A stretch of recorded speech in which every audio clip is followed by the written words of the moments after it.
ഹരേ രാമ രാമ രാമ ഹരേ ഹരേ, ഹരേ കൃഷ്ണ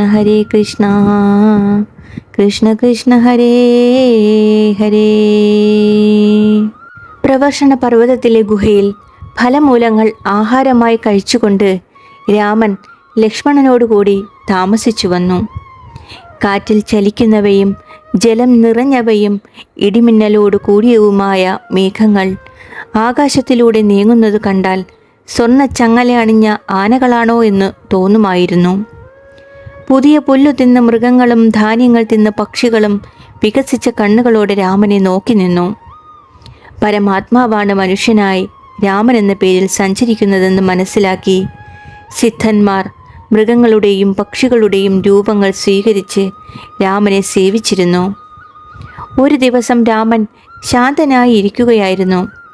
ആ സമയത്ത് ലക്ഷ്മണൻ വിനയത്തോടെ പറഞ്ഞു, ജ്യേഷ്ഠ, ദണ്ഡകാരണ്യത്തിൽ വെച്ച് അങ്ങ് പറഞ്ഞു തന്ന മുക്തിമാർഗോപദേശം കൊണ്ട് അനാദിയായ ആ വിദ്യയിൽ നിന്നുണ്ടായ എൻ്റെ സംശയം നിശേഷം നശിച്ചിരിക്കുന്നു. ഇനി യോഗികൾ ക്രിയായോഗം കൊണ്ട് അങ്ങയെ ആരാധിക്കുന്ന സമ്പ്രദായം കൂടി അറിഞ്ഞാൽ കൊള്ളാമെന്നുണ്ട്. മോക്ഷപ്രാപ്തിക്കുള്ള സുഗമമായ അനുഷ്ഠാനമായി ഇതിനെ നാരദ മഹർഷിയും വ്യാസമഹർഷിയും പിതാമഹനായ ബ്രഹ്മാവും പറഞ്ഞു വരുന്നു. ബ്രാഹ്മണർക്കും ക്ഷത്രിയർക്കും സ്ത്രീകൾക്കും ശൂദ്രർക്കും കൂടി മുക്തിപ്രധാനമാണ് ഇതെന്ന് ഞാൻ കേട്ടിട്ടുണ്ട്. അതിനാൽ ക്രിയായോഗത്തെ അങ്ങയുടെ ഭക്തനും അനുജനുമായ എനിക്ക് വിസ്തരിച്ചു പറഞ്ഞു തരുവാൻ കരുണ ചെയ്യണം. ശ്രീരാമൻ മറുപടി പറഞ്ഞു, ഭഗവത് പൂജയെയാണ് ക്രിയായോഗം എന്ന് പറയുന്നത്. ആ പൂജാവിധി വിപുലമാണ്, പറഞ്ഞാൽ അവസാനിക്കാത്തതാണ്. എങ്കിലും ചുരുക്കി പറയാം. തൻ്റെ വേദത്തിൽ നിർദ്ദേശിച്ച പ്രകാരം ഉപനയനം കഴിഞ്ഞ് ഗുരുവിൽ നിന്ന് മന്ത്രോപദേശം സ്വീകരിക്കണം. ശുദ്ധ മനസ്സോടുകൂടിയവനായി ഗുരു പറഞ്ഞു തരുന്ന സമ്പ്രദായത്തിൽ ഈശ്വരനായ എന്നെ പൂജിക്കണം. സ്വന്തം ഹൃദയത്തിലോ അഗ്നിയിലോ പ്രതിമയിലോ സൂര്യനിലോ സാളഗ്രാമശിലയിലോ പൂജിക്കാം. സൂര്യോദയത്തിന് മുൻപ് തന്നെ സ്നാനം ചെയ്ത് ശരീരശുദ്ധി വരുത്തണം. ശരീരത്തിൽ എണ്ണ തേച്ച് മന്ത്രജപത്തോടു കൂടി വേണം സ്നാനം ചെയ്യാൻ. സ്നാനം കഴിഞ്ഞ് വേദത്തിൽ പറഞ്ഞ പ്രകാരം സന്ധ്യാവന്ദനം ചെയ്യണം. താൻ ചെയ്യുന്ന പൂജാകർമ്മം സഫലമായി തീരാൻ സങ്കല്പം ചെയ്യണം. ഗുരുവിനെ ഈശ്വരബുദ്ധിയോടെ നമസ്കരിക്കണം. ശിലാവിഗ്രഹത്തിലാണ് പൂജിക്കുന്നതെങ്കിൽ അഭിഷേകം ചെയ്യണം. മരം കൊണ്ടുണ്ടാക്കിയ പ്രതിമകളിലാണെങ്കിൽ മാലയും പൂവും കൈകൊണ്ട് തുടച്ചുമാറ്റി വെള്ളം തളിച്ചാൽ മതി. ഗന്ധം, പുഷ്പം ഇവ സമർപ്പിച്ചുകൊണ്ടുള്ള പൂജ വേഗത്തിൽ ഫലസിദ്ധിയെ തരുന്നതാണ്. നിഷ്കപടതയോടും വ്രതാനുഷ്ഠാനങ്ങളോടും കൂടി ദിവസേന പൂജിക്കണം. പ്രതിമയിൽ പൂജിക്കുമ്പോൾ മാല, വസ്ത്രം എന്നിവ കൊണ്ട് അലങ്കരിക്കുന്നത് നല്ലതാണ്. അഗ്നിയിലാണ് പൂജിക്കുന്നതെങ്കിൽ ഹവിസ് ഹോമിച്ചുകൊണ്ടാണ് പൂജിക്കേണ്ടത്. സൂര്യനിൽ അർഘ്യം സമർപ്പിച്ചുകൊണ്ടും നിലത്ത് പത്മമിട്ടതിൽ മന്ത്രവർണ്ണങ്ങളെ നസിച്ചുകൊണ്ടും പൂജിക്കണം. ഭക്തൻ സമർപ്പിക്കുന്ന വെള്ളം പോലും എനിക്ക് പ്രിയപ്പെട്ടതാണ്. ആ സ്ഥിതിക്ക് ഭക്തിയോടെ നൽകുന്ന നിവേദ്യങ്ങൾ, പുഷ്പം, അക്ഷതം മുതലായവ എന്നെ സന്തോഷിപ്പിക്കുമെന്ന് പ്രത്യേകം പറയേണ്ടതുണ്ടോ? പൂജാദ്രവ്യങ്ങളെല്ലാം ഒരുക്കിയതിനു ശേഷം വേണം പൂജ തുടങ്ങാൻ. നിലത്ത് ദർഭപുല്ലും അതിനു മുകളിൽ മാൻതോലും അതിനു മുകളിൽ വെള്ളവസ്ത്രവും വിരിച്ച് ഇരിപ്പിടമുണ്ടാക്കി അതിൽ വിഗ്രഹത്തിന് അഭിമുഖമായി ഇരുന്ന് വേണം പൂജിക്കാൻ. ശുദ്ധ മനസ്സോടെ തൻ്റെ ശരീരത്തിൽ അംഗനാസ്യം, കരനാസ്യം ഇവ ചെയ്യണം. 4 കലശങ്ങളിൽ വെള്ളം നിറച്ച് അർഘ്യം, പാദ്യം, ആചമനീയം, മധുപർക്കം എന്നിവയ്ക്കായി സങ്കല്പിച്ചുകൊണ്ട് മുൻപിൽ വയ്ക്കണം. ആ 4 പാത്രങ്ങളിലെ ജലത്തെ മന്ത്രം ജപിച്ച് ശുദ്ധമാക്കി തീർക്കണം. ആ പാത്രങ്ങളിൽ തുളസിപ്പൂ, ചന്ദനം എന്നിവയിടണം. അതിനുശേഷം പൂജകൻ സ്വന്തം ഹൃദയത്തിൽ ജീവകലയെ ധ്യാനിക്കണം. ആ ജീവകല തൻ്റെ ശരീരം മുഴുവൻ വ്യാപിച്ചിരിക്കുന്നതായി ഭാവന ചെയ്യുക. ആ ജീവകലയിൽ നിന്ന് ഇഷ്ടദേവതാ സ്വരൂപേണ ഈശ്വരനായ എന്നെ ആവാഹിച്ച് വിഗ്രഹത്തിൽ സ്ഥാപിക്കുക. അതിനുശേഷം പാദ്യം, അർഘ്യം, സ്നാനം, വസ്ത്രം, ആഭരണങ്ങൾ മുതലായവ സമർപ്പിക്കണം. തൻ്റെ കഴിവനുസരിച്ചുള്ള പൂജാദ്രവ്യങ്ങളെ കൊണ്ട് എന്നെ ഭക്തിപൂർവ്വം പൂജിക്കുക. മനസ്സ് എപ്പോഴും നിഷ്കപടമായിരിക്കുവാൻ പ്രത്യേകം ശ്രദ്ധിക്കണം. സാമ്പത്തിക കഴിവുണ്ടെങ്കിൽ കർപ്പൂരം, കുങ്കുമം, അകില്, ചന്ദനം ഇവ കലക്കി ചേർത്ത ജലത്തിൽ പുഷ്പങ്ങൾ മുക്കിയെടുത്ത് പൂജിക്കണം. വേദത്തിൽ പറഞ്ഞ പ്രകാരമുള്ള ദശാവരണ പൂജ ചെയ്യണം. നീരാഞ്ജനം, ധൂപം, ദീപം, നിവേദ്യം എന്നിവയോടുകൂടി വിസ്തരിച്ചു വേണം ആ പൂജ ചെയ്യാൻ. പൂജയിൽ എനിക്ക് സമർപ്പിക്കുന്നതെല്ലാം നല്ല ശ്രദ്ധയോടെ ചെയ്യണം. അതേ എനിക്ക് സ്വീകാര്യമായി തീരൂ.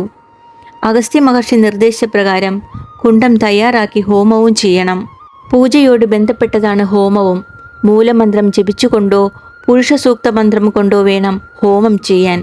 ഹോമിക്കുമ്പോൾ അഗ്നികുണ്ഡത്തിൻ്റെ മധ്യത്തിൽ സ്വർണം പോലെ തേജസ്സോടു കൂടിയവനും ദിവ്യാഭരണങ്ങൾ അണിഞ്ഞവനുമായി എന്നെ ധ്യാനിക്കണം. പാർഷദന്മാർക്ക് ബലി നൽകിയ ശേഷം ഹോമം സമാപിക്കണം. പിന്നീട് എന്നെ ധ്യാനിച്ചുകൊണ്ട് കുറച്ചുനേരം മൂലമന്ത്രം ജപിക്കണം.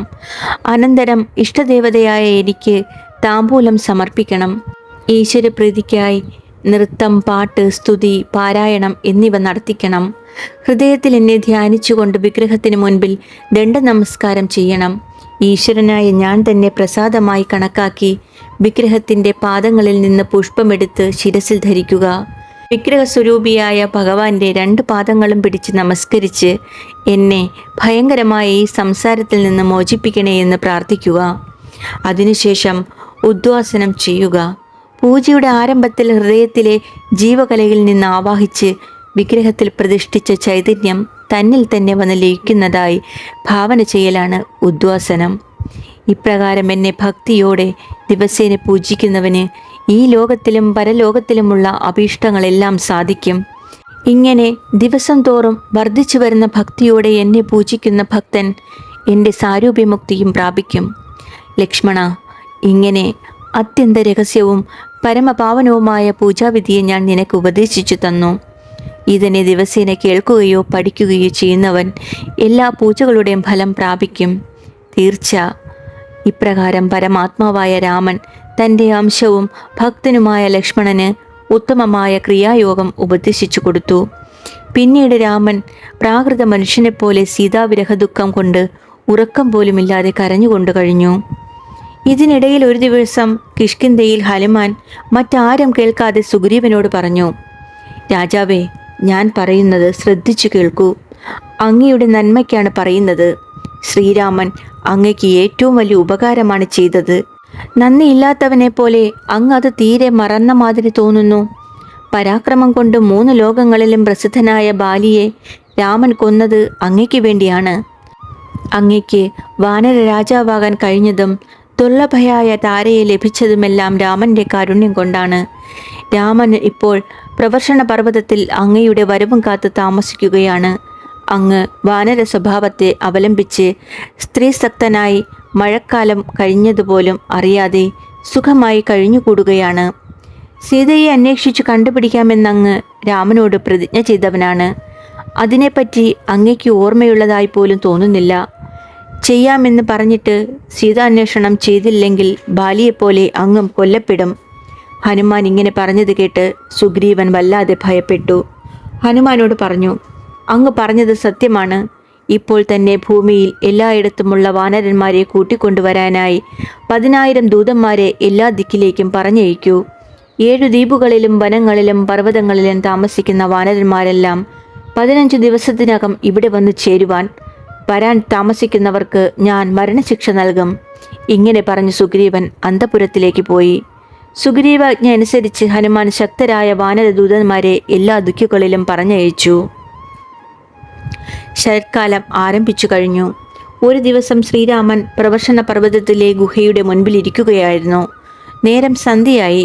ചന്ദ്രോദയം കണ്ടപ്പോൾ രാമന് സീതാവിരഹം മൂലമുള്ള ദുഃഖം അസഹനീയമായി തീർന്നു. ലക്ഷ്മണനോട് പറഞ്ഞു: ലക്ഷ്മണ, ഏതോ ഒരു രാക്ഷസൻ എൻ്റെ സീതയെ അപഹരിച്ചു കൊണ്ടുപോയി.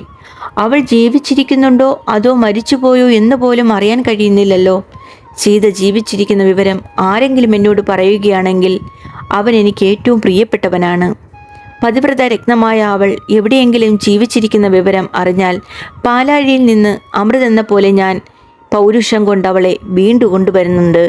അനുജ, ഞാനിതാ പ്രതിജ്ഞ ചെയ്യുന്നു. സീതയെ അപഹരിച്ചവനെ പുത്രന്മാരോടും ബന്ധുക്കളോടും സൈന്യങ്ങളോടും കൂടി ഞാൻ ഭസ്മമാക്കി തീർക്കുന്നുണ്ട്. ചന്ദ്രനെപ്പോലെ സുന്ദരമുഖത്തോടു കൂടിയ സീതയെ എന്നെ കാണാതെ ദുഃഖപരവശയായി എങ്ങനെയാണ് നീ രാക്ഷസഗൃഹത്തിൽ ജീവിക്കുന്നത്? സീതാവിരഹ ദുഃഖം കൊണ്ട് എനിക്ക് ചന്ദ്രൻ പോലും സൂര്യനെ പോലെ ചൂടുള്ളതായി തോന്നപ്പെടുന്നു. ചന്ദ്ര, അങ്ങ് ശീതകിരണങ്ങളെ കൊണ്ട് സീതയെ സ്പർശിച്ചുവെന്ന് എന്നെയും ഒന്ന് തലോടി ആശ്വസിപ്പിക്കൂ. സുഗ്രീവൻ തീരെ ദയയില്ലാത്തവനാണ്. എന്നെ ഒന്ന് കാണാൻ പോലും വരുന്നില്ല. ശത്രുവകന്ന രാജ്യം കിട്ടിയതിനാൽ മതിമറന്ന് സ്ത്രീകളുടെ നടുവിൽ മദ്യപാനം ചെയ്ത് രസിച്ചു കഴിയുകയായിരിക്കും. സ്ത്രീ സേവയിലും മദ്യത്തിലും മുഴുകിക്കഴിയുന്ന സുഗ്രീവൻ തീരെ നന്ദിയില്ലാത്തവനാണെന്ന് തോന്നുന്നു. ശരത്കാലമായിട്ടും സീതയെ അന്വേഷിക്കാൻ വരുന്നില്ലല്ലോ. ഞാൻ മുൻപ് ചെയ്ത ഉപകാരം സുഗ്രീവൻ മറന്നിരിക്കുന്നു. ബാല്യെ എന്ന പോലെ ഞാൻ സുഗ്രീവനെയും വാനരന്മാരെയും കൊല്ലുന്നുണ്ട്. ഇങ്ങനെ ക്രോധിച്ചു പറയുന്ന രാമനോട് ലക്ഷ്മണൻ പറഞ്ഞു, ഞാൻ ഇപ്പോൾ തന്നെ പോയി ദുഷ്ടമനസ്ഥിതിയോടുകൂടിയ സുഗ്രീവനെ കൊന്നുവരാം. അങ്ങ് അനുജ്ഞ നൽകിയാലും. ഇപ്രകാരം പറഞ്ഞ് വില്ലും ശരങ്ങളും നിറച്ച ആവനാഴിയും എടുത്ത് യുദ്ധത്തിന് പുറപ്പെട്ട ലക്ഷ്മണനെ തടുത്തുകൊണ്ട് രാമൻ പറഞ്ഞു, അനുജ, സുഗ്രീവൻ എൻ്റെ സുഹൃത്താണ്. അദ്ദേഹത്തെ കൊല്ലാൻ പാടില്ല. എന്നാൽ സുഗ്രീവനെ ഒന്ന് ഭയപ്പെടുത്തിക്കൊള്ളൂ. ബാലിയെപ്പോലെ അങ്ങയെയും ഞങ്ങൾക്ക് കൊല്ലേണ്ടി വരുമെന്ന് പറയൂ. സുഗ്രീവൻ എന്താണ് മറുപടി പറയുന്നതെന്നറിഞ്ഞ് വേഗം മടങ്ങി വരൂ. പിന്നീട് വേണ്ടത് അപ്പോൾ നിശ്ചയിക്കാം. അങ്ങനെ തന്നെ എന്ന് പറഞ്ഞ് പരാക്രമശാലിയായ ലക്ഷ്മണൻ കിഷ്കിന്ധയിലേക്ക് അതിവേഗം പുറപ്പെട്ടു. വാനരന്മാരെയും കിഷ്കിന്ധയെയും ദഹിപ്പിക്കത്തക്ക വിധത്തിലുള്ള കോപത്തോടെയാണ് ലക്ഷ്മണൻ കിഷ്കിന്ധയിലേക്ക് പോയത്.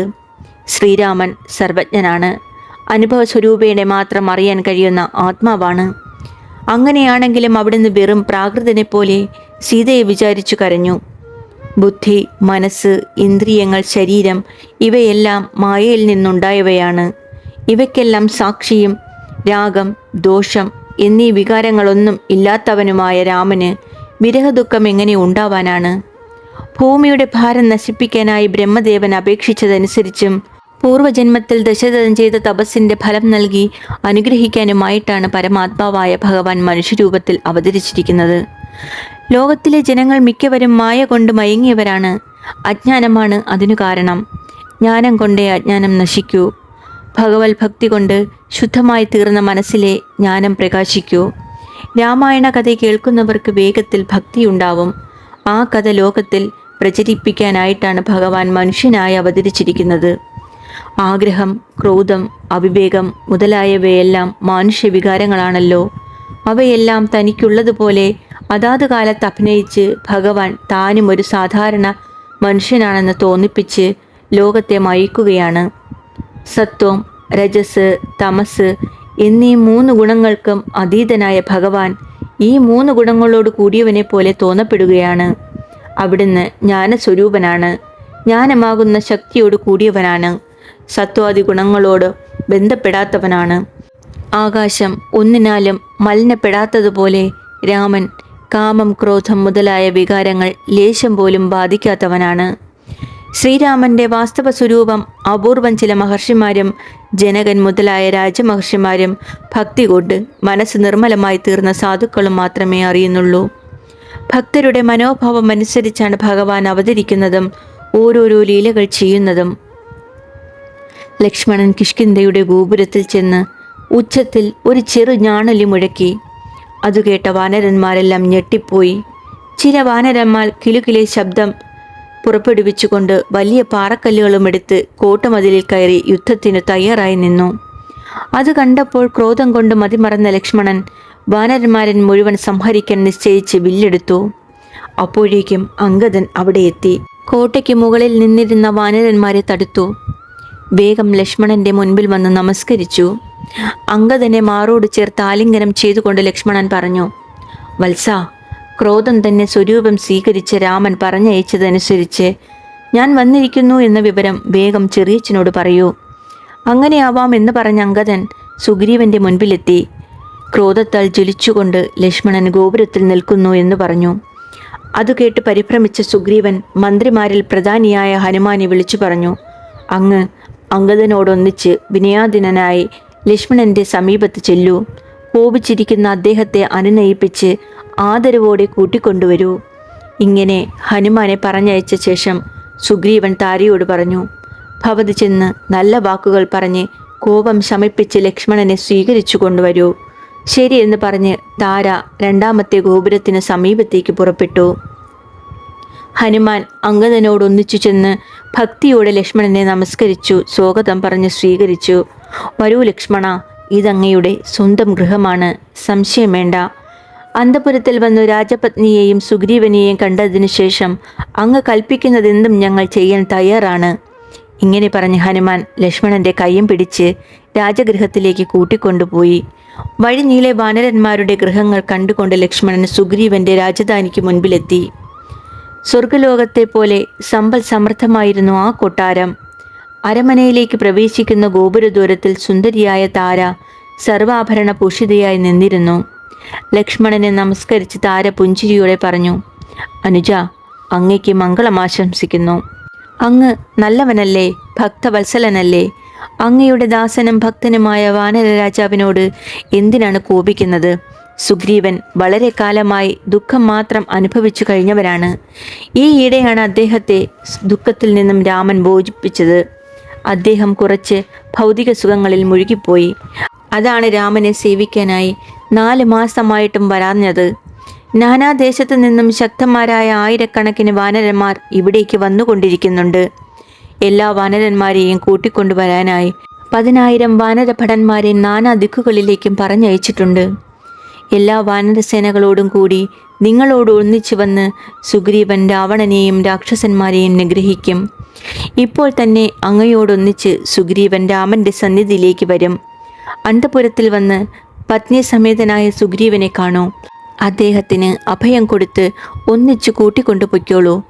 താര ഇപ്രകാരം അനുനയ വാക്കുകൾ പറഞ്ഞപ്പോൾ ലക്ഷ്മണന്റെ ക്രോധം വളരെ കുറഞ്ഞു. ഹനുമാനോടും അംഗദനോടും താരയോടും ഒന്നിച്ച് ലക്ഷ്മണൻ സുഗ്രീവന്റെ അന്തപുരത്തിലേക്ക് ചെന്നു.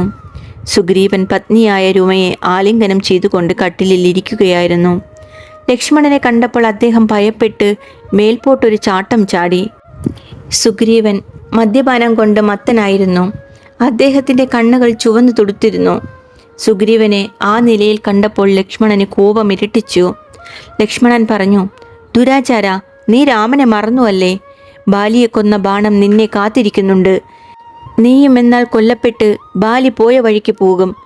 അങ്ങനെ പരുഷമായി പറയുന്ന ലക്ഷ്മണനോട് ഹനുമാൻ പറഞ്ഞു, അങ്ങ് എന്താണ് ഇങ്ങനെ സംസാരിക്കുന്നത്? ഈ വാനര രാജാവിന് രാമനിൽ അങ്ങയേക്കാൾ ഭക്തിയുണ്ട്. ഇദ്ദേഹം രാമകാര്യം മറന്നിട്ടില്ല, എപ്പോഴും ഓർമ്മിച്ചു തന്നെയാണ് ഇരിക്കുന്നത്. 4 ഭാഗത്തു നിന്നും കോടിക്കണക്കിന് വാനരന്മാർ കിഷ്കിന്ധയിലേക്ക് വന്നുകൊണ്ടിരിക്കുന്നത് നോക്കൂ. അവർ ഉടനെ തന്നെ സീതാന്വേഷണത്തിന് പുറപ്പെടും. രാമന്റെ കാര്യം മുഴുവൻ സുഗ്രീവൻ സാധിപ്പിക്കും. ഹനുമാൻ പറഞ്ഞത് കേട്ടപ്പോൾ ലക്ഷ്മണൻ താൻ സുഗ്രീവനെ തെറ്റിദ്ധരിച്ചതിൽ വല്ലാതെ ലജ്ജിച്ചു. സുഗ്രീവൻ അർഘ്യം, പാദ്യം എന്നിവ കൊണ്ട് ലക്ഷ്മണനെ സൽക്കരിച്ചു.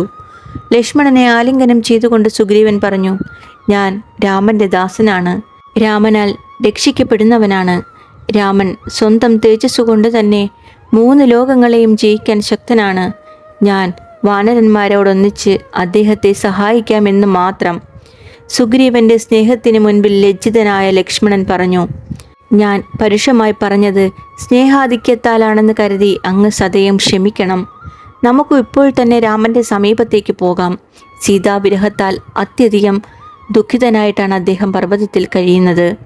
അപ്രകാരം തന്നെ ഉടനെ പുറപ്പെടാമെന്ന് പറഞ്ഞ് സുഗ്രീവൻ വാനര സൈന്യത്തോടും ലക്ഷ്മണനോടും കൂടി ശ്രീരാമന്റെ സമീപത്തേക്ക് പുറപ്പെട്ടു. വാനരന്മാർ പെരുമ്പറ, മൃദംഗം മുതലായ വാദ്യങ്ങൾ മുഴക്കിക്കൊണ്ട് മുൻപിൽ നടന്നു. ഒരാൾ സുഗ്രീവന് വെൺകൊറ്റകുട പിടിച്ചു. 2 പേർ വെഞ്ചാമരം വീശി. നീലൻ, അംഗദൻ, ഹനുമാൻ മുതലായ വാനരമുഖ്യന്മാർ സേവിക്കപ്പെട്ടുകൊണ്ട് സുഗ്രീവൻ രാജകീയ പ്രൗഢിയോടെ രാമന്റെ സമീപത്തേക്ക് യാത്രയായി. ഹരേ രാമ രാമ രാമ ഹരേ ഹരേ, ഹരേ കൃഷ്ണ കൃഷ്ണ കൃഷ്ണ ഹരേ ഹരേ.